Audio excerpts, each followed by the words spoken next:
Uwiteka abahire. Dukomeje gushima Imana kubw'umwanya mwiza yaduhaye wo kuba imbere yayo, udafitwe na benshi ku isi, kandi ibyo twiga bikaba byumvikana binaduhwitura, izina ryayo rihimbazwe. Ndi mwene so Hakizimana Benoit, tugiye gufatanya icyigisho cya gatatu, kiraza gukurikirwa n'ibibazo n'inyunganizi ndetse n'inama ziratangwa. Mbere y'uko duhaguruka ngo aho muri mugahaguruka tukaririmba, ndagira ngo ku baba batamenyereye batanibuka nimero dukoresha tuyibabwire, kuko bisaba ko iyo saha iza kugera mwamaze kohereza ibibazo mwagize, ibyo murabona bikwiye gusubizwa, ibibazo mwagize n'ikindi cyose mwamukeneye kutumenyesha. Ni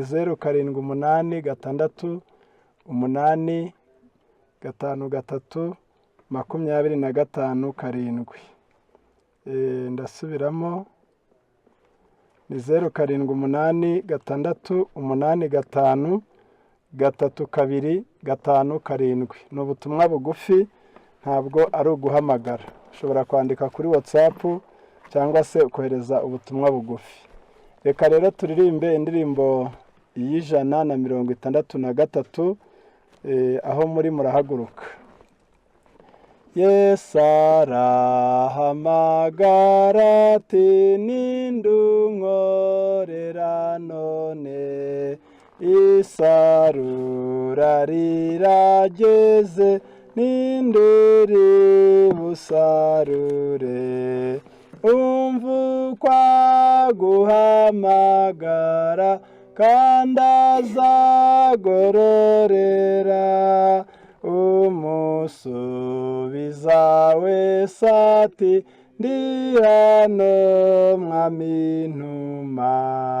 Nutabasha kujya kure ngo wambuke n'inyanja, nino hari abapagani bagarurira Yesu. Nutabasha gushyanuka ngo wigishe nka Pawulo, wakogeza iby'urukundo rw'umukiza wabambwe. Wabura kuba umurinzi ku nkike z'i Siyoni, wafashisha amasengesho no gutura amaturo, ukayobora n'abandi mu nzira ijya mu ijuru. Nk'uko Aroni yakomeje amaboko ya Mose, abantu bari mu kaga Yesu aragutabaza. Ntukagire ubwo uvuga uti ntacyo nakora rwose. Ishimire gukoreshwa itamu umurimo we, maze usubize bwangu uti ndi hano mwami ntuma. Reka dusenge. Urakoze Data wa twese uri mu ijuru, uduhaye amahirwe nk'aya yo kumva ijambo ryawe. Duhe umutima uhugutse, duhe ubushake bwo gushyira mu bikorwa, utwongerere umwete, dukure mu kazuyaze, kandi aho twatsinzwe duhe gukosora, kugira ngo twebwe n'abo dushinzwe tuzakizanywe turaganwa ubugingo buhoraho. Uyu mushinga wo gukiza imitima uduhe kuwukunda, uduhe kuwitangira, uduhe no kumaramaza muri wo, tubigusabye mu izina rya Yesu. ye nk'uko byanditse muri Yeremiya 3:15 ngo nzabaha abungeri bamwaniye n'umutima bazabaragiza ubwenge no kumenya. Rero turacyakomeje amahugura. Iri ni inyongerabumenyi kuri bamwe, abandi n'ibishya, ariko buri wese abe maso. Tugiye kwigana uko umutungo w'itorero uboneka n'imikoreshereze yawo. Mu byo Imana yapanze muri Matayo 28 umurongo wa 18 kugeza kuri 20, yaravuze ngo nuko nimugende muhindura abantu bo mu mahanga yose abigishwa, mubabatize mu izina rya Data wa twese n'Umwana n'Umwuka wera. Umurongo wa 20, mubigisha kwitondera ibyo nababwiye byose, kandi dore ndi kumwe namwe iminsi yose kugeza ku mperuka y'isi. Mu gusohoza uwo mushinga ukomeye wo kwamamaza ubutumwa bwiza mu mahanga yose, hakenewe umutungo. Itorero ry'Imana rigizwe n'abantu. Abo bantu nibo mutungo wa mbere Imana ifite. Iyo usomye Malaki 3:16 ndetse na 17 haranditse ngo bazaba banjye umunsi nzakoreraho, bazaba amatungo yanjye bwite. Umutungo wa mbere Imana igira ni imitima y'abizera, ni abayo, ni amaronko. Iyo Imana ibagize ibironse, none se Imana yakugira ikabura ibyawe? Icyo ntigishoboka. Na Yesu yaravuze ngo aho umutima wawe uri niho n'ubutunzi bwawe buzaba. Muri uyu murimo wo gukiza imitima, itorero iyo rimaze kuboneka, abo bake guhera kuri 2, 3 gukomeza bagira uko bagira umutungo. Uwo mutungo ugira abawushinzwe. Abo bawushinzwe ntago bakoresha uko biboneye, nta nubwo bakoresha ibyo batekereje, ahubwo byose bishingiye kuri handitswe ngo. Nibyo Yesu yavuze rero ngo mubigishe kwitondera ibyo nababwiye byose, kandi dore ndi kumwe namwe iminsi yose kugeza ku mperuka y'isi. Muri iki cyigisho turaza kurebamo ibintu bigera muri 3. Icya mbere ni uburyo naho umutungo uva. Icya kabiri ni uruhare rw'abayobozi mu kuboneka kwawo, bakoresheje ibintu bibiri: inyigisho n'icyitegererezo. Nibyo byombi, inyigisho n'icyitegererezo. Icya gatatu ni imikoreshereze myiza. Ibyo bintu uko ari 3 nibyo tugiye kurebera hamwe.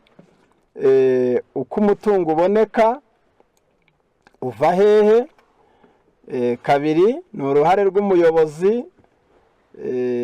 Ubwo tuvuze umuyobozi, intumwa, umukuru w'itorero ni abayobozi, abadiyakoni nabo ni abayobozi.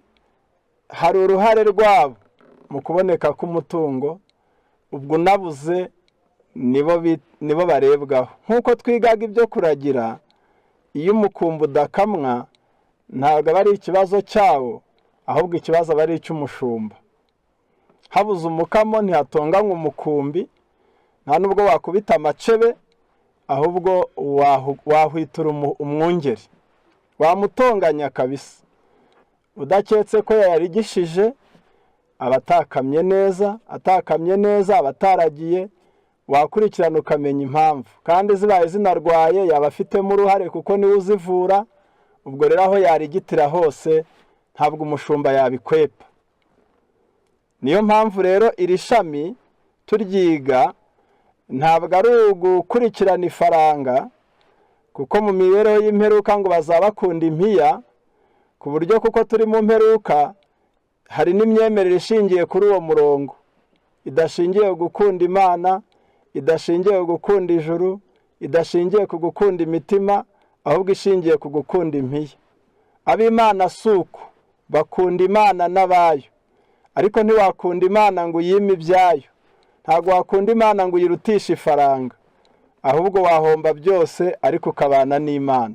Bityo rero gutanga ni ihame. Duhere kuko umutungo uboneka. Mu rwa mbere rwa Petero igice cya 2 umurongo wa 9. Urwa mbere rwa Petero igice cya 2 umurongo wa 9. Harimo ijambo ritubwira ritya riti, urwa mbere rwa Petero igice cya 2 umurongo wa 9, ariko mwebweho muri ubwoko bwatoranijwe, abatambyi b'ubwami, ishyanga ryera, n'abantu Imana yaronse, kugira ngo mwamamaze ishimwe ry'yabahamagaye, ikabakura mu mwijima, ikabageza mu mucyo wayo w'itangaza. Iyo umwizera yihannye, abahindutse inyongera ku bagize umushinga mugari wo kwamamaza ishimwe ry'Imana. Ubwo icyubahiro Imana yagiraga, mbega ni ukuvuga ngo habaye hari imuri 10 zicanye, kwa kundi karitsiye ibicanye, hakagira undi nawe uzana irindi tara, haba hari akantu kiyongereye. Iyo habonetse abandi 10 mu wundi mwaka, hari ikiyongera. Niho ugera ahantu ugasanga ntihabona, ubutaha ukahagera ukabona harabona, n'ikirere kirakeye, kuko benshi baje biyongera. Umucyo wawe, umucyo wanjye, umucyo wundi bihuriye hamwe, ishimwe ry'Imana rizajya ryiyongera. Niba hagwira abantu, umutungo ntiwiyongere, haba hari ikibazo. Ni nk'uko hagwira amazu ntiyongere umucyo kandi bose bafite amatara. Ubwo rero ariko ntibishoboka. Ubwo ni ukuvuga ngo ntago gushaka umutungo ari ugukurikirana inoti n'igiceri, ahubwo gushaka umutungo ni uguhaza umukumbi inyigisho nzima. Umutungo uboneka ari uko abantu babonetse. Baboneka bate rero? Ndavuga izi nzira 5. Iya mbere ni ukubigisha amahame, iyo ni iya mbere. Iya kabiri ni ukubatoza kwera. Iya gatatu ni ukubereka icyo Imana ibamariye. Iya kane ni ukumenya akamaro k'ubufatanye. Iya gatanu ni ukubereka ubugari bw'umurimo. Kandi ntabwo mwarimu yakigisha umuntu igifaransa nawe atacyumva. Nta n'uwakwigisha gutwara imodoka nawe atayizi. Abaye muganga atazi gutera urushinge, atazi gutandukanya umujyana n'umugarura, ntabwo yabyigisha undi. Ibi kuko Bibiliya yavuze ngo bazabaragiza ubwenge no kumenya. Si igitsure, si iterabwoba, si ukubaneka, kuko ibi iyo bigeze ku mutungo, iyo tuvuga ibintu tuba dukwiye kuba wazi tukerura. Hari aho byageze abayobozi b'amadini bakajya bajya gucunga aho umuntu ahurira, bakamenya imifuka yahuye, bakazakurikirana kugira ngo bamukurikirane bati none ko nta cya 10 cyabyo twabonye, cyane cyane ko umuntu wese abamufite mu bitabo. Ariko ibyo ntabwo bihuye nuko Imana yapanze. Nabungeri bazaragiza ubwenge kandi bakaragiza ukumenya. Nibyo koko wamusanga, ariko se waneka ukageza he? Iterabwoba se ryamara iki? None se umuhasa akabitanga ariko mu mutima bitarimo, ubwo Imana yahabwa icyubahiro? Ntabwo Imana ishaka ibyawe mbere yawe. Ibigize ikakubura, bikoreye Imana ukarimbuka, nta nyungu zayo, kuko mu mitima ishaka uwa mbere n'uwawe. Dukwiriye guharanira kubona imitima. Luteri niwe wavuze ijambo rikomeye ngo iyo umutima ubonetse, iyo umutima ufashwe, byose biba bibonetse. Imana iramutse yigaruriye umutima w'umuntu, yabona inzu ye, yabona ijwi rye, yabona imbaraga ze, yabona ubwenge bwe, yabona igihe cye, yabona imbaraga ze. Nta kintu na kimwe yabura mu by'uwo muntu. Umwizera yigishwa amahame. Ni Matayo 28:20, mubigishe kwitondera ibyo nababwiye byose. Mu itegeko, mu mategeko y'Imana, mu mategeko y'Imana dusoma muri Bibiliya, no gutanga ni itegeko. Imana mu mahame agenga ubwami bw'Imana, reka iri jambo ndisome riradufasha byinshi. mu gitabo cyitwa ibyakozwe n'intumwa ikigwa cya 32 kivuga ngo itorero ry'irinyabuntu, harimo ijambo rivuga ngo itorero ry'irinyabuntu, ni ikigisho cya 32, harimo ijambo rivuga ngo, ndaheramo hagati ni ku ipaje 339 mu Cyongereza, haranditse ngo the spirit of liberality is the spirit of heaven. Umwuka wo kugira ubuntu ni umwuka w'ijuru. This spirit finds its highest manifestation in Christ's sacrifice on the cross. Uyu mwuka wagaragariye mu gitambo cya Kristo ku musaraba. The principle there illustrated is to give. Ihame ryagaragaye ku musaraba ni ugutanga ukongera ugatanga.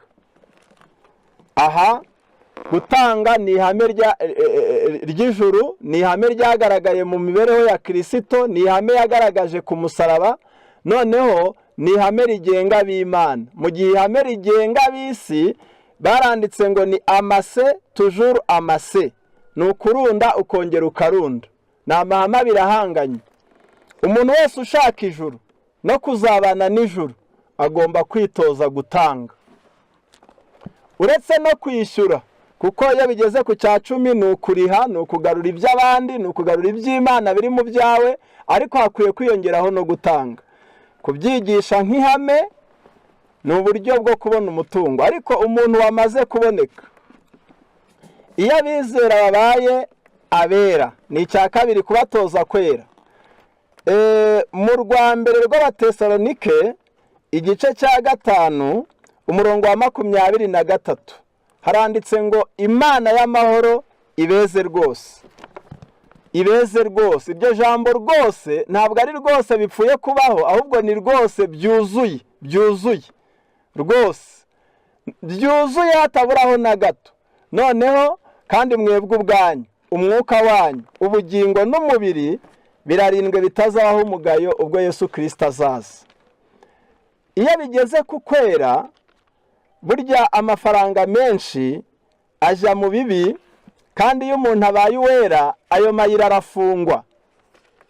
Iyo umuntu abaye uwera hari amayira y'ibibi afungwa, noneho ayo mayira afunzwe umutungo wajyaga muri ibyo bibi.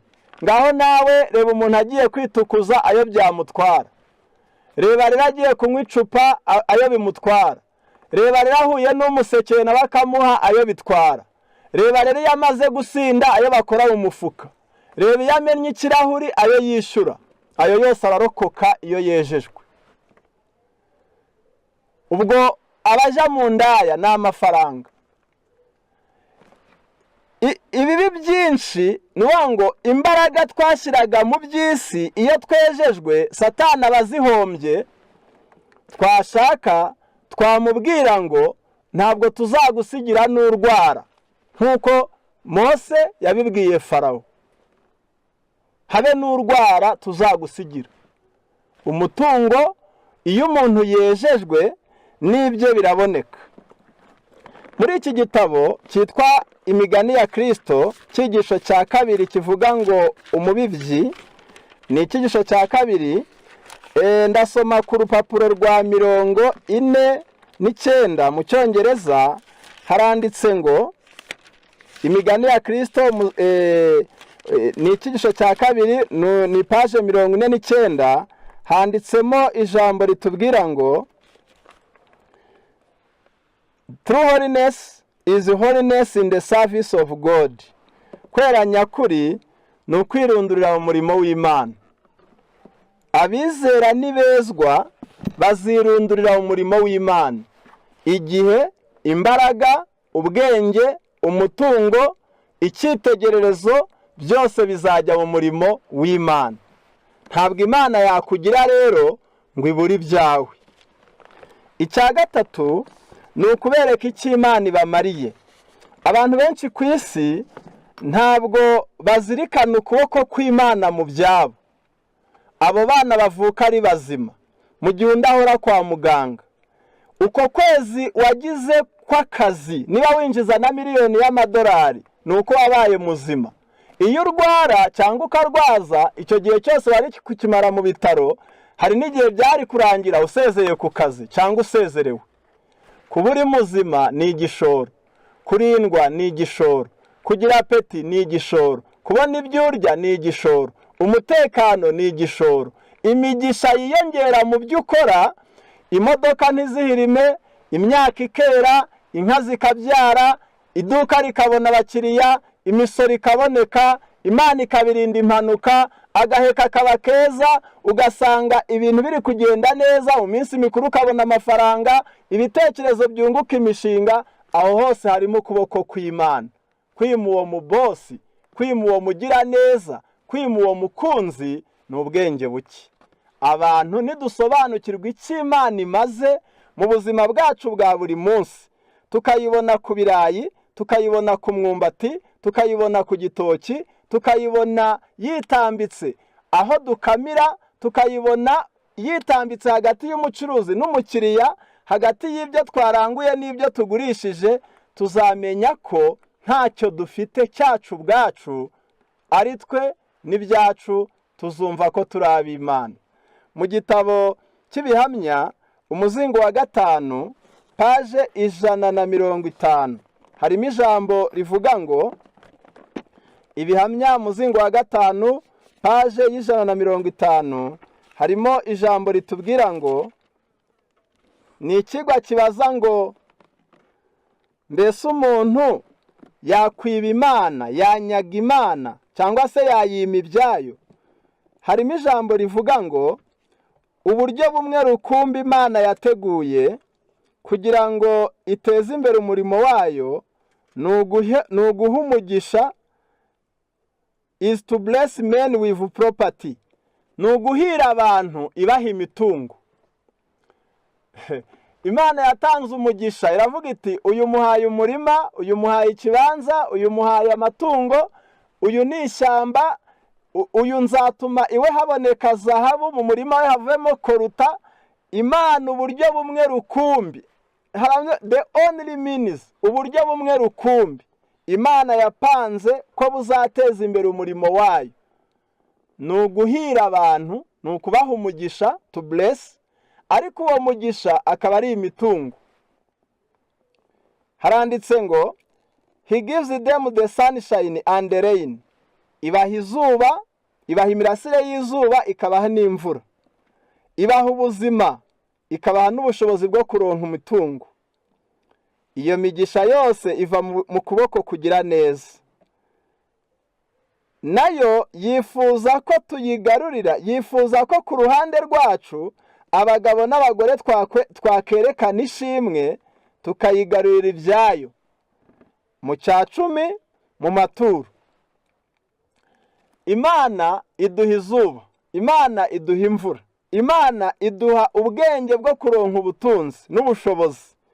Imana iduha, hano haravuze ngo iduha n'ubutaraga, ubuzima. Yarangiza hirya y'ibyo bishoro tutarangura, buriya nta warangura izuba, mu byo waranguye ntiwaguze imvura, nta muntu wigeze wishyura ubutaraga, nta n'umuntu wigeze agura ubwonko buzi gupanga. Kwa kundi umenya ngo byabuze iburasirazuba ndabikura amajyepfo, kwa kundi umenya ngo hari aho nanyura bikaboneka. Ibyo byose, ubwo buhanga n'ubwo bwenge ntabwo wigeze uburangura mu gishoro watanze, waranguye mu nguzanyo watse, ntabwo ibyo bintu bine birimo. Noneho ijambo riravuze ngo nayo nk'umugira neza, ikavuga iti ibi bintu naguhaye ndashaka kunyitura ku rwawe ruhande, umpe 10, umpe n'amaturo. Ayo maturo bagerageje gusesengura igituma umuntu atura. Iyo utabyumva nabwo ntabwo uzabura gutura yacitse. Icya mbere ngo ni baravuga ngo thank offering, ni amaturo y'ishimwe. 2, free will offering, ni amaturo y'ubushake. 3, trespass offerings, ni amaturo y'uko wabariwe ibyaha. Umuntu akwiye gutekereza neza, kavuga ati mu kwezi gushize ntarwaye, mu cyumweru gishize nta mpanuka, nyura mu magare na moto n'imodoka, mbana n'umuriro ntetse ntarahiye, nta mwana wamenetseho igikoma, n'uwo cyamenetseho atarapfuye. Nkwiriye gutanga ishimwe. Mbanye n'umugabo utankubita, kera yarankubitaga, ubu yarahindutse, nkwiriye gushima. Mfite unzirikana, hari uwanyibutse twiganye, hari uwanyibutse twakuranye, nkwiriye gushima. Mu buzima bwawe jya ukunda gutondeka ibyiza Imana igukorera, ushime utabyigirishije. Icya kabiri, hirya yo gushima hakwiye kubaho free will offering, ni ubushake. Kwa kundi ureba umuntu akumva uramuhamagaye, ntabyo mwasezeranye, atari kurabizi ngwi numvise naguha iki n'iki, unyure hano ugifate. Ari ubushake gusa, atagusabye, atagutakiye, nta makuru mabi ye wumvise, ukumva hari icyo wamuha. None se ni kangahe wakabakabwe ku Mana? Abenshi bibuka gutanga, ikibabaje abenshi bibuka gutanga ari uko agaseke kabanyuza imbere, ukabona arisatse akisaka ngo kumenya ntayo nuko. Ariko numara kugira Imana umukunzi, uzajya ubipanga nayo yigabire. Icya gatatu, nuko wabariwe ibyaha. Waba hari umusinzi ushobora guhembwa 200,000 ukarara ubimaze utanabigennye, ukaba ushobora kugenda ukagurisha inka 2, 3 ukagerana mu rugo atagura n'agafuka k'akawunga n'ibimwaro byinshi, none ubu warakijijwe, none uriturije. Dukwiriye no kugira amaturo yo gushimira Imana yuko twabariwe ibyaha. Hari n'ibyo dukora Imana ntidukore bihwanye n'ibyo twakoze. Rero ibyo bituma dutanga amaturo, ni ugushima, ni ubushake, nuko twabariwe ibyaha. Noneho hirya abantu b'Imana bagomba gutanga ibyabo kuko bazi icyo Imana ibamariye. Icya kane, abantu bagomba kumenya akamaro k'ubufatanye. Mu gitabo cy'uburezi, ariko mbere yuko nsoma mu gitabo cy'uburezi, ni page 116 mu Cyongereza, ndasoma amagambo ari mu rwandiko rwa 2 rw'Abakorinto igice cya 8. Iyi torero, iyo umwizera cyangwa itorero bafite ubwenge buzirikana, bazirikana ubufatanye. Urwa 2 rw'Abakorinto igice cya 8 umurongo wa 4 haranditse ngo, reka mpere 3, ndahamya yuko babutanze ku bwende bwabo nk'uko bashoboye, ndetse no kurenza ibyo bashoboye. Batwingingira cyane kugira ngo twakire ubuntu bwabo batanze, babone uko bafatanya umurimo wo gukenura abera, babone uko bafatanya. Ariko uzi kubona abandi bikusanyije bakaremera umuntu, nawe uri nkabo, harimo n'abo uruta, wowe udashyizemo n'agahera, birababaza. Abantu b'Imana bazumva bagiramo uruhare, nabo bagafatanya n'abandi. Wa muntu waburaye akabona ibiryo, wa muntu wavuwe akava mu bitaro, wa muntu wubakiwe akazu, wa undi wasakariwe utakinyagirwa, wa undi uri gushima Imana ngo ndi gushima Imana ko nanjye nabonye akambaro, imbeho sinkiyifite nabonye ibyo kwiyorosa. Umuntu w'Imana azifuza ngo habe harimo nanjye akajana kanjye. Niyo cyo cyatumye umupfakazi nabavuga ati nubwakire ari gutanga amanoti, ariko nanjye ndashyiraho amasenge 2. Tujye dukunda kwereka abizera akamaro k'ubufatanye. Mu gitabo cy'uburezi page 116, ni page y'Icyongereza, haranditse ngo, the wide deep river that offers a highway for the traffic and travel of nations is valued as a worldwide benefit. Uruzi rugari kandi rwimbitse rwaciye inzira rukavomerera kandi rukanyurwaho n'ibihugu byinshi, is valued as worldwide, rufatwa nk'umugisha w'isi yose. But what of the little rills that help to form this noble stream? Ariko twavuga iki ku tugezi duto tuvomerera urwo ruzi rugari? Were it not for them, the river would disappear. Turamutse tutabayeho, uruzi ntirwabaho. tuzi Nili, tuzi Nyabarongo, Akagera, kuko Nyabarongo n'Akanyaru iyo bihuye birema Akagera, bikagenda byahura n'indi migezi yo muri East Africa bikarema Nili. Ariko ntabwo tuzi utugezi duto nawe twiwanyu nawe uzi tujya tumenya muri Nyabarongo. Imena mu Kanyaru ni myinshi ariko yose ntizwi cyane. Hari akagezi ujya usanga kazwi katarenze n'umudugudu, aribo baza akazina katwo, ukumva ngo hari akitwa Bombori, ugera muri za Nyaruguru ukumva ngo mu Kavuguto. Utwo ni utuzina duto. Noneho za Mpenge ukumva utugezi duto utwo tuzina duto tugereranye n'umwizera utazwi, tugereranye n'itorero ritoya. Kugira ngo uruzi rubeho ni twa tugezi duto, twa dusoko natwo turema utugezi. Ibyo umuntu wese icyo yatanga, ari utanze ikijumba, ari utanze ikirayi, ari utanze igice cya litiro cy'amata, ari utanze urukweto, ari utanze igitebo cy'ibirayi, ari umuntu utanze igiceri, ari utanze igihumbi, ari utanze ibihumbi ijana, buri wese aziyumvamo ko ari kwagura uruzi, kandi buri wese aramutse afunze icyo yarekuraga twabona rwa ruzi rutabayeho. Imikorere y'umurimo w'Imana imeze nk'uruzi rugari, uruhare rwa buri wese muri twe imeze nk'agasoko kamena mu mugezi. Noneho reba rero, umwizera atanze, itorero rikarema umutungo umeze nk'akagezi. Reba umutungo w'itorero uhuye n'uw'irindi bigiye kurema umugezi. Ibyo niyo mikorere Imana yapanze izahesha isi umugisha. Ubwo rero haravuze ngo upon them its very existence depends. Kubaho k'umugezi kwishingikirije kuri twa tugezi duto. Ubwo rero ntihakagire umwizera wisuzugura ngo njye iki gihembwe sinzahiga, ntihakagire uvuga ngo iyi Sabato sinzatanga, ntihakagire uvuga ngo nkurikije ibibazo mfite ubu mbaye mparitse. Oya, ahubwo uzamenye ngo buri wese arebye ibibazo bye akaba yifashe, buri wese amenya amakene ye akabanza yayakemura, uruzi ari wo murimo rwakama. Ubwo rero abizera bakwiye kuba basobanukiwe ubufatanye. Umwizera akamenya ngo burya ibyo ndi gukora ndi kugwiza icyubahiro cya Kristo.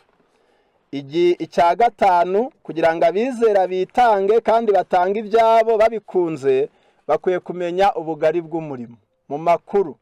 Akamenya ko niba aryama agasinzira, akamenya ko hirya hari impunzi. Akamenya ko niba amaze imyaka 10 yidegembya, akamenya ko hari abamaze ubuzima hafi ya bwose muri gereza, haba ari kubw'ibyaha cyangwa izindi mpamvu. Akamenya neza ngo byanga bikunda, ubwo nge ndi muzima hari abarwaye, ubwo nge mfite amenyo hari abakoresha aya mahimbano, ubwo nge ndeba hari abatabona mu buzima bwe. Akamenya ngo byanga bikunda hari abataramenya ukuri, hari ibihugu bitarageramo ubutumwa bwiza, kandi aho hose ubutumwa bugomba kuhagera tubigizemo uruhare. Iyo bivuze gushyigikira umurimo binyura mu nzira nyinshi cyane. Hariho gutanga amatike y'ababwirizabutumwa, hariho kubahesha ibyangombwa byambuka imipaka, harimo kubishyurira amacumbi yo gucumbikamo babwiriza ubutumwa, harimo kubatunga aho bagiye, mukibuka ko isi yose idahaha kimwe. Ubwo ni ukuvuga ngo ubwo bugari bw'umurimo ugasanga hari ahantu wagera ugasanga amazi yaho ahenze kuruta fanta y'iwanyu. Hari aho wagera ugasanga amazi yaho wenda ugurishije litiro y'amata, wowe aho utuye, tekereza, ugurishije litiro y'amata wowe aho utuye, ntabwo iguze ijerekani y'amazi ku mugezi aho ngaho. Ubwo rero uko tubwiriza ubutumwa ni nako byanditse. Reka iyi paje tuyitange mu gitabo cyitwa niki cyitwa Ibyakozwe n'Intumwa, aho nahoze nsoma muri cya cyigisho cya 32. Ubwo tumenyeshe n'abayobozi ko iyo uhagaze imbere y'abizera bashishikariza gutanga, ntukajye ubikorana ipfunwe. inyandiko irabyemera. Mu gitabo cy'ibyakozwe n'intumwa niho ngiye gusoma icy'umwuka w'ubuhanuzi, icyigisho cya 32 harimo iri jambo ritubwira ngo as God's work extends, calls for help will come more and more frequently. Page 338 haranditse ngo uko umurimo w'Imana ugenda waguka, kandi ni byiza, uko umurimo w'Imana ugenda waguka, guhamagarirwa gutanga bizarushaho kwiyongera. Bakoresha ijambo rivuga ngo frequently, tuzajya duhamagarwa inshuro nyinshi mu murimo w'Imana.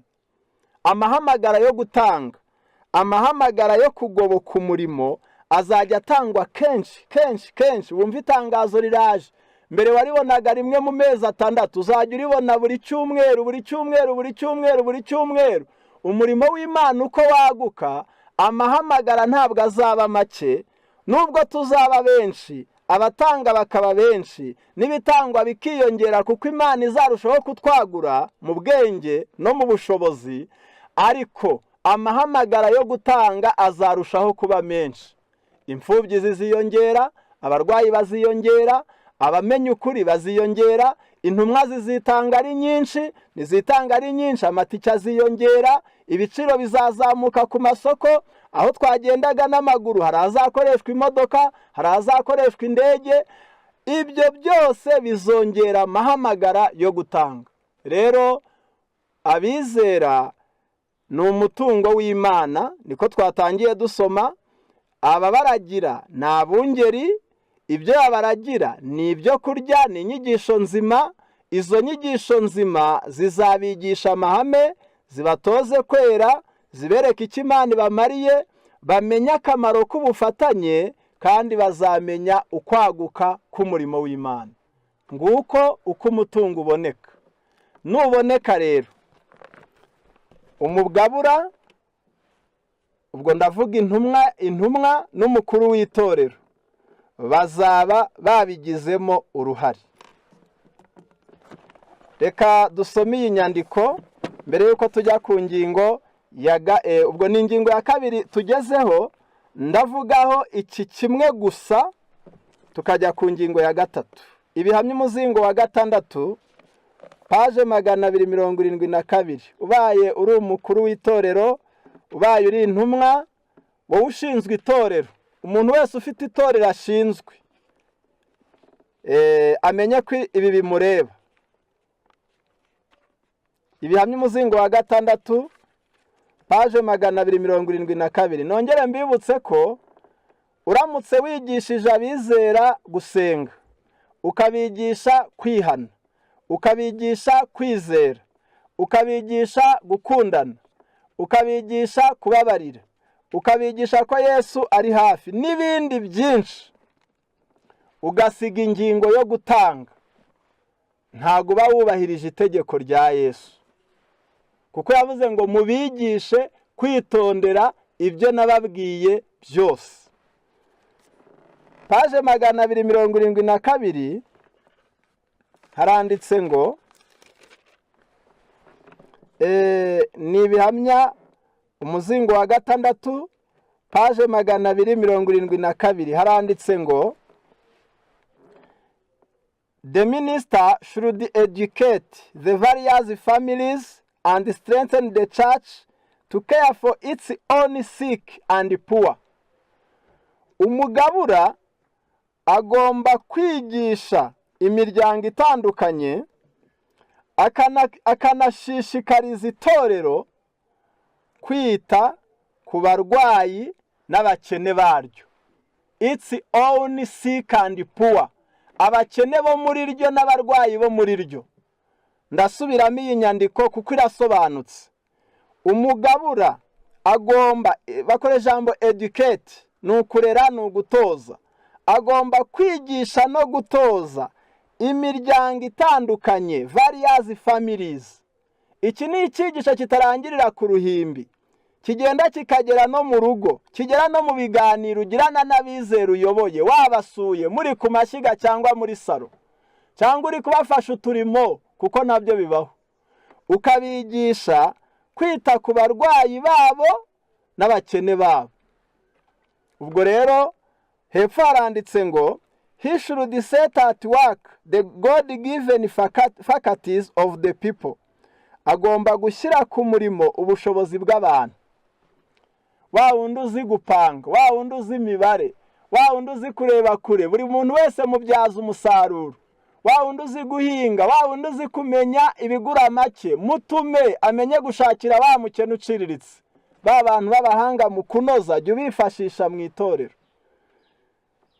Agomba kubyaza umusaruro ubushobozi buri mu bantu, kandi ngo itorero nirinanirwa kuri iyo nshingano, ayandi matorero azarigoboke. Aha ni naho dukura ubufatanye bw'amatorero, ibyo benshi bamenyereye ku izina rya lokale, les églises locales. Amatorero y'akarere, itorero ryegeranye n'irindi nayo yemewe gutabarana. Ijambo ry'Imana ritweretse ko ibyo umwungeri cyangwa umuyobozi, umugabura abigiramo uruhare. Ni uruhe? Ni ugutoza abantu mu miryango no mu itorero kwita ku barwayi n'abakene bo muri bo. Icya kabiri ni ukubigisha kujya batabarana, bakamenya ngo nubwo twebwe tudafite ibishyimbo, ariko ibunaka bishobora kuba biriyo.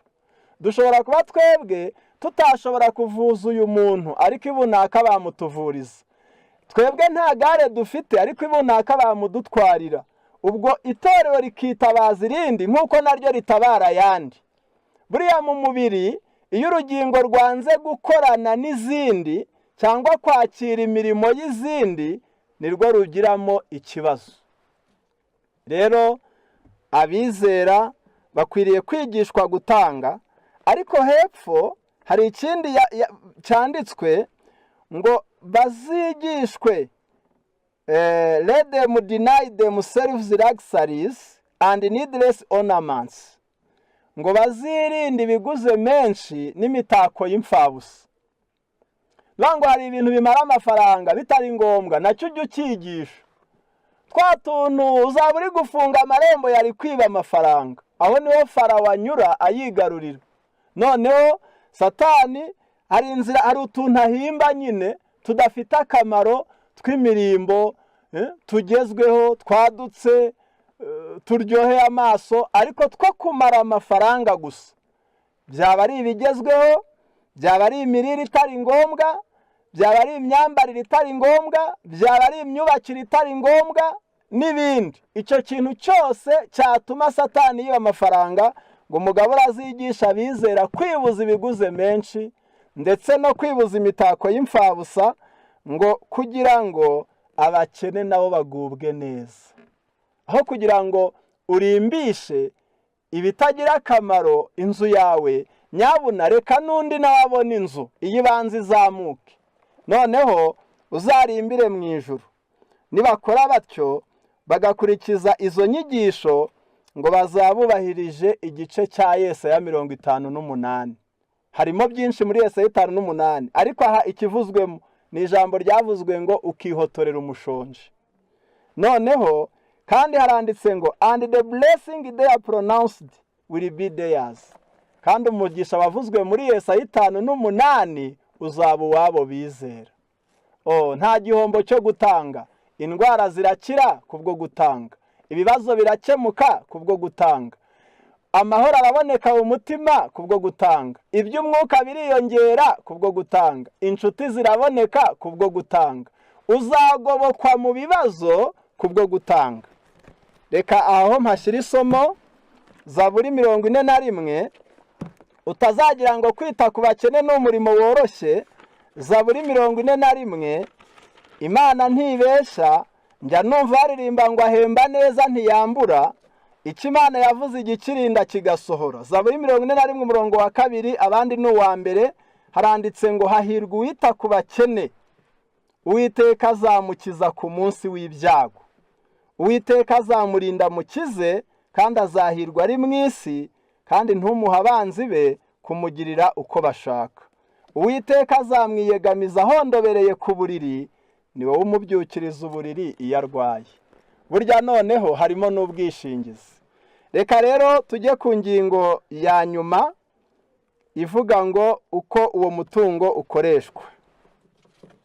Nehemiya 13:13, ariko reka mbanze mvuga ibi bintu bigera muri bitatu.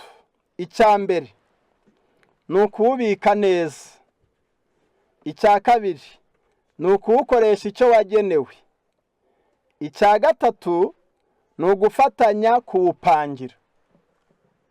Gukoresha umutungo neza tubikubiye muri izi ngingo eshatu. Bwa mbere ni ukuwubika neza.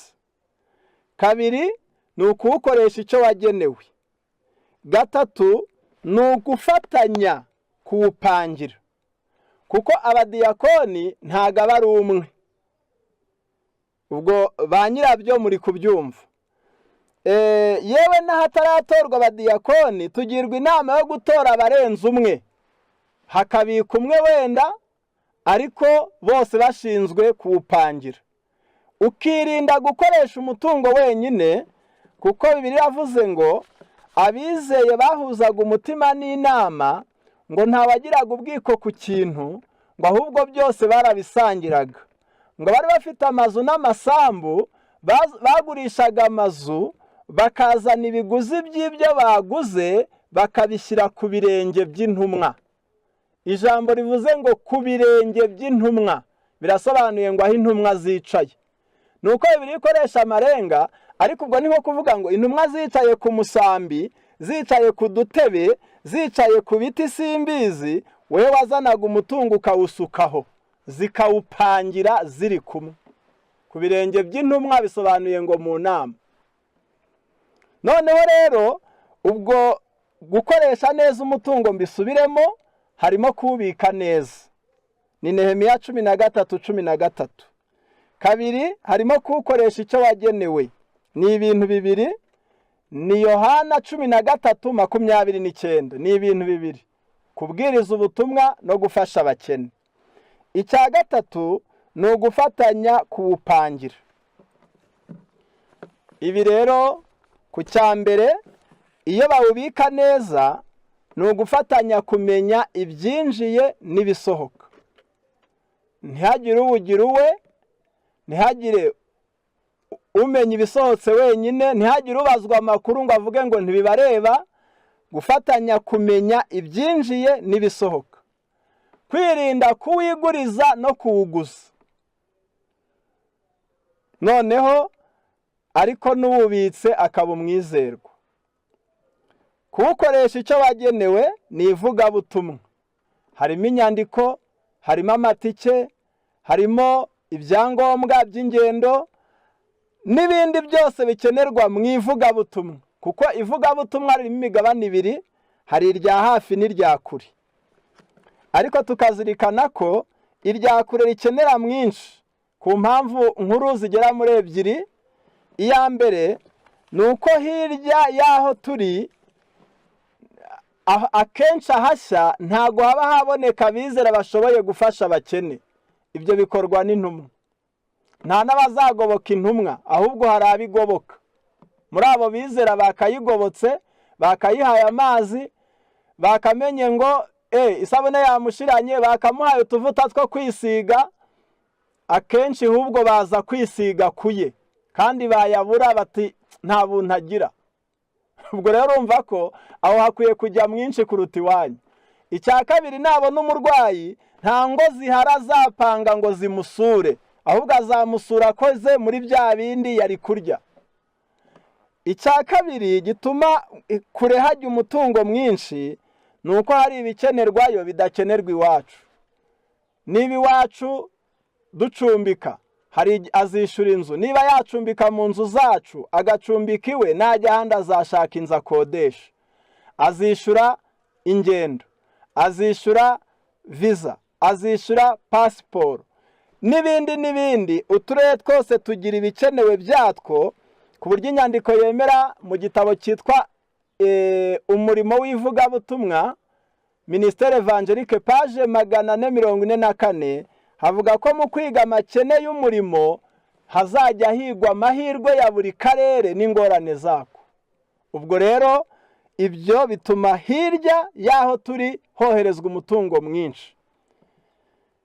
ubwo rero itorero rikwiye no kumenya kuzigamira umurimo w'amahanga. Izi ngingo abashinzwe umutungo bakwiye kuzizirikana. Ngeze ku ngingo ya 3, gufatanya kuwupangira. Bwa mbere ni ukujya inama nta hubi. Biranditse ngo bagomba gupangira umutungo bitonze kandi basenga. Ni igitabo cy'ibihamya umuzingo wa 2, ikigwa kivuga ngo amakene y'isi. Icya kabiri ni ukujya inama n'abandi. Uyu muco wo kujya inama, igitekerezo uzanye undi akakivuguruza, nawe ntiwivumbure kandi ntibisohoke hanze yanyu. Kujya inama, abadiyakoni bakajya inama, kandi n'umukuru w'itorero ntabwo yayihezwamo. Ashatse kuhaba ntabwo yahezwa, keretse ari we muri bwigeho. Icya gatatu, gusa ntabwo umukuru w'itorero abihata, nta nubwo ari ngombwa ko buri gihe ahaba, ariko igihe yakeneye kumenya uko mukora biramureba, arabyemererwa, kuko ntiyashishikariza abizera gutanga atazi uko batanga. Namwe mukeneye yaza bikunze, aho mujya inama mwahajya, igitekerezo cyo mukacyumva nk'umukuru w'itorero. Ubwo rero gufatanya n'abandi niko twariho, kwirinda kumarira mu bitari ngombwa. Hari igihe Imana igobotora imigisha, ukabona umuntu atanze arenze ayo mwajyaga mubona. Wenda se yagurishije ahantu, yabonye umutungo mwinshi mu buryo mutateganyaga. Hari uwaje se ufite menshi, tangiye guhembwa, azanye miliyoni, azanye 500,000, mwari mumenyereye kugabira 20, 30. Mwamara kuyabona ukuntu ari menshi, ngo aya mafaranga mugahita mutekereza wakorerana naka, washaka n'uwo tuzisurira wabyaye, wagira ate. Nuko abafaransa nibo bavuze akantu, sinzi iyo bagakuye, ngo 1000 francs 1000 besoins. Ngo iyo umuntu abonye 1000 ngo n'amakene aza ari 1000, ariko mukirinda kuwumarira mu bitari ngombwa. Mukareba koko iki dukoze cyari gikenewe, kuko hari igihe Imana yazana iwanyu akwiriye gutabara uw'ahandi. Mwareba iwanyu gusa rero uwo w'ahandi akaburara. Noneho kuzigamira umurimo wa kure twari twabivuzeho, no kwita ku bakene n'abatishoboye. Mukamenya ko uwasonzeye muri mwe wese Imana izamubabaza, uwaburaye musengana Imana izamubabaza, umurwayi wapfuye abuze umuti, yaba ari uwizera yaba ari utizera, bitewe no kureba hafi kwanyu, Imana izamubabaza. Uw'inzara yariye mwari kuyikuraho, mwari kuyipfubya, Imana izamubabaza. Uwarize bitari ngombwa, Imana izababaza ayo marira. Kandi mutagira ngo ndi kubihimba, mu gitabo cyo Kuva, iri somo dukunze kurisoma, ariko ntukumve ko rireba abayobozi b'amadini barya imitungo gusa, ahubwo n'abantu bagira uburangare ku byo bashinzwe. Ukakira umutungo, ukongera guhura n'abandi uwuzanye, ntujya usura, ntujya umenya amakene, umutungo ukagumaho wose ukagenda, abarwayi bari gupfa, abakene bari kuburara, abambaye ubusa bikomeje, bamwe bambaye ibitirano. Uti mbona nta kibazo, bitewe n'uko utabasuye ngo bakurikirane. Imana irababara, kandi uyu muvumo nawe ushobora kukugeraho. Mu gitabo cyo Kuva 22, umurongo wa 21, Imana yaravuze ngo ntihakagire umupfakazi cyangwa imfubyi mubabaza. Nugira icyo bababaza na gato bakantakira, sinzabura kumva gutaka kwabo. Uburakari bwanjye bukagurumana nkabicisha inkota, abagore banyu namwe bakaba abapfakazi, abana banyu bakaba imfubyi. Niho muzumva yo bari kuvuga ngo niba hari uwo nabonye wishwe no kubura umwambaro simwambike, ni ukuri urutugu rwanjye ruragatandukana n'ijosi. Iyo yari indahiro ikomeye. Rero bana b'Imana, nubwo tudakwiriye gukorera kuri iryo terabwoba, ariko no kudatinya ibihano by'Imana ntabwo bwaba ari ubwenge.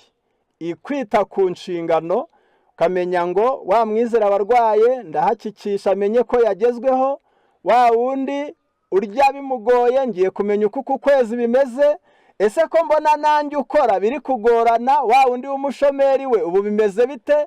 Ko njye ndi guhinga, ko mfite umurima wanjye, wa undi w'umwimukira we bimeze bite? Kuzirikana mugasura ni inshingano yanyu.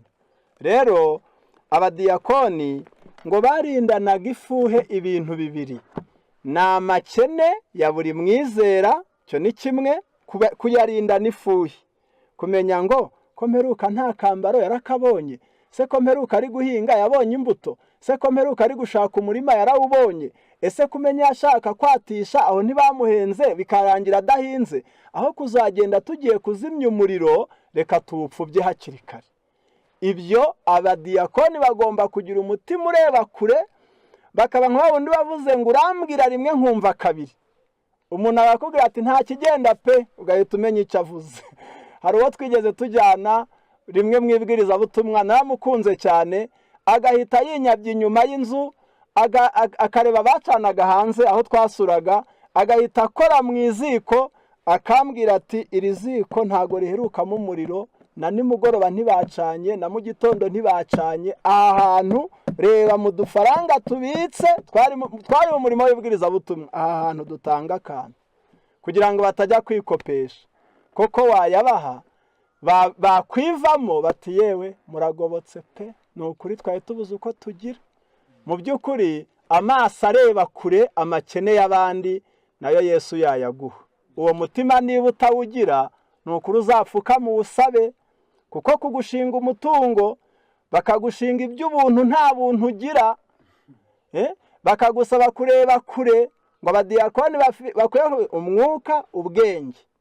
Ubwo bwenge bubuze ni ikibazo, n'impuhwe zibuze umwuka akabura nacyo ni ikindi.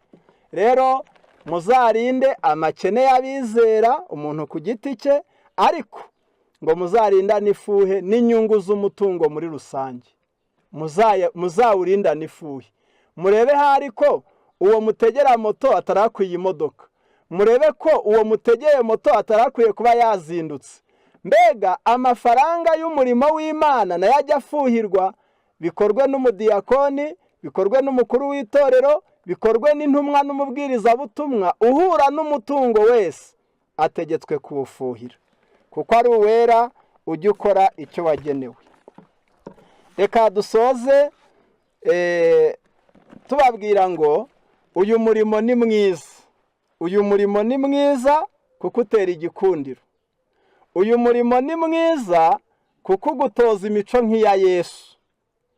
Buriya Yesu ngo yari yaramenyereye guhora yita ku makene y'abandi. Mwibuke yabwiye umusamariyakazi ngo ibyo kurya byanjye ni ugukora ibyo uwantumye ashaka. Yesu ntabwo yasinziraga atabonye umuntu n'umwe yatumye aseka. Umurimo we, ubuzima bwe, ibiryo bye yaburaga inzara ikamurya, ni ugukora ibyo uwamutumye ashaka. Rero igihe kamere ye tutayifite, akaduha umurimo wo kwita ku bandi, ubwo aguhaye umurimo usaba kujya ukinga iduka ryawe wenda isaha imwe ukajya gusura, ugahagarika ihinga ryawe umunsi umwe cyangwa amasaha abiri ukajya gusura, ukajyana ubufasha baguhaye, ugaharanira ngo niba ubufasha mbufashe ku isabato bwe kuzageza ku yindi butaragera kuri nyirabwo. Kandi kubyohereza kuri telefone ntago ari nko kuyajyana imbona nkubone. Erega babandi dufasha hari ibindi bakeneye. Niho ngiye gusoreza nsomye aya magambo. Ndasoma mu gitabo cy'ibihamya umuzingo wa 6 paje 278. Ubugira neza umutungo w'itorero igihe tuwukoresha, tuzite no kuri ibi. Ndavuga cyane kubo dufasha, hari ikindi ngo gikenewe kirenze ibyo dutanga. 278. Igihe duha umukene tujye twibaza ngo mbese ntago ndi kumushishikariza gusesagura, mbese ntabwo ndi kumwangiriza mu gihe ndi kumufasha. Nta muntu ushoboye kwitunga ufite uburenganzira bwo kuvunisha abandi. Ndasubiramo ngo no man who can earn his own livelihood has a right to depend on others. umuntu wese ushoboye kwitunga ntabwo agomba kubaho yishingikirije ku bandi. Noneho God calls not only for your benevolence, ntabwo Imana isaba ko mutanga gusa, but for your cheerful countenance, ahubwo irashaka ko mugira n'uruhanga rukeye. Your hopeful words, mujye muvuga n'amagambo y'ibyiringiro. The grasp of your hand, mujye mutanga n'ikiganza gishyushye. Izi mpano ntabwo ari icya cumi, izi si amaturo, izi si akambaro, izi si ibirayi, izi si amasaka. Ngo abo wasuye, abo bakene bagutura ibibazo, Imana igushaka, nta nubwo ari abakene babishaka, ahubwo ni Imana ibishaka ibanyuzemo. Ni uruhanga rukeye. Icya kabiri ni amagambo y'ibyiringiro. Icya gatatu ngo ni ikiganza gishyushye. As you visit the Lord's afflicted ones, igihe musuye imbabare z'Imana, you will find some from whom hope has departed. Hari aho muzajya musanga ibyiringiro byarayoyotse, avuga ati njye nta muntu nkizera. Hari n'uwo bigeze bajya gufasha bati se tubwire, ati njye nta muntu nkibwira. Wapi ubwo mu by'ukuri hari abantu icyizere cyamaze gutakara. Hepfo hati bring back the sunshine to them. Abo batakaje ibyiringiro mubagarurire imirasire y'izuba. They are those who need the bread of life. Hari abandi bakeneye umutsima w'ubugingo. Read them from the word of God. Mubasomera ijambo ry'Imana. Upon others there is a soul sickness that no earthly balm can reach on physician heal. Or physician heal. Haranditse ngo abandi bo barwaye mu mutima ku buryo nta muti wo ku isi, nta n'umuganga wo ku isi wabakiza. Pray for this. Abo mubapangira amasengesho. And bring them to Jesus. Mubazanire Yesu. Ibi nabyo ni ugufasha. Gukera undi mu maso, kumubwira amagambo y'ibyiringiro, kumuramutsa umwishimiye, ikiganza gishyushye, yewe ngo kugeza igihe wongera kubasusurutsa, imirasire y'izuba ikabageraho. Hari abandi bakeneye umutsima w'ubugingo, ikigwa cyiza kigufi gihuje n'amakeneye, ukabasomera ijambo. Abandi bararwaye mu mutima ku buryo nta muganga nta n'umuti byabavura, ngo abo mubasengere. Uyu murimo si abadiyakoni ureba gusa, umuntu wese wizera Yesu niyiyandikishe muri aba bakozi. Isomo dusorejeho ni urwandiko rwa kabiri rw'Abakorinto, igice cya 8. Igihe tuzakoresha umutungo wacu neza, tukawerekeza mu ibwirizabutumwa no gufasha abakene, tuzaba duhimbaje Imana muri ubu buryo. Urwa kabiri rw'Abakorinto, igice cyaho ni icya 8. Urwa kabiri rw'Abakorinto, igice cya 8. Yego, niho dusoreje. Harimo iri jambo ritubwira ngo ni ku murongo waho, ni umurongo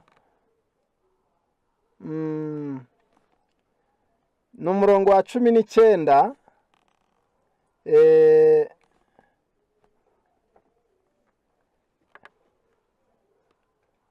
Yego, oya ni igice cya 9 umurongo wa 12. Ni igice cya 9 umurongo wa 12. Haranditse ngo kuko uwo murimo wo kugabura utamara gusa ubukene bw'abera, ahubwo utera benshi guhimbaza Imana. Uwo murimo wo kugabura ntumara gusa ubukene bw'abera, ahubwo utera benshi guhimbaza Imana, bayihimbaza kubw'ubuhamya bw'uyu murimo mwitangiye, mukemera kugandukira ubutumwa bwiza bwa Kristo, mukagira ubuntu bwinshi bwo kubafasha no gufasha abandi bose. Iyo wemeye gutanga, ubugize uruhare mu gufasha abakene, ubugize n'uruhare mu guhimbaza Imana. Haba hari umuntu uzamenya ububi bw'inzoga agahimbaza Imana. hari undi uba uzamenya Yesu agahimbaza Imana, hari undi uba uzamenya ubutumwa buheruka akava mu madini yamubase agahimbaza Imana. Rero iyo dutanze tuba tugomoroye icyubahiro cy'Imana kikagera aho cyakagombye kugera. Iyo twimanye ibyacu, ubwo mbega hari abantu avuga ati ngiye batoye abo ntashaka, kuva ubu sinzongera gutura, nzajya nyatanga diregite nyihera abakene. Aba yanze gufatanya n'abandi mu guhesha Imana icyubahiro. Reka rero abayobozi tuyoboreshe inyigisho n'icyitegererezo, abantu batwigireho no gutanga, batwigireho no kugira ubuntu, batwigireho no kwigomwa, twe kujya twigisha mu magambo gusa. Ikindi, tugira uruhare mu kubashishikaza mu miryango no mu matorero, kandi abashinzwe umutungo tuwukoreshe dufatanyije mu mucyo w'inyandiko. Imana ibidushoboze, tubone ingororano muri iyi si, tuzanazibone mu bugingo buhoraho. Nibyo mbasabira mu izina rya Yesu.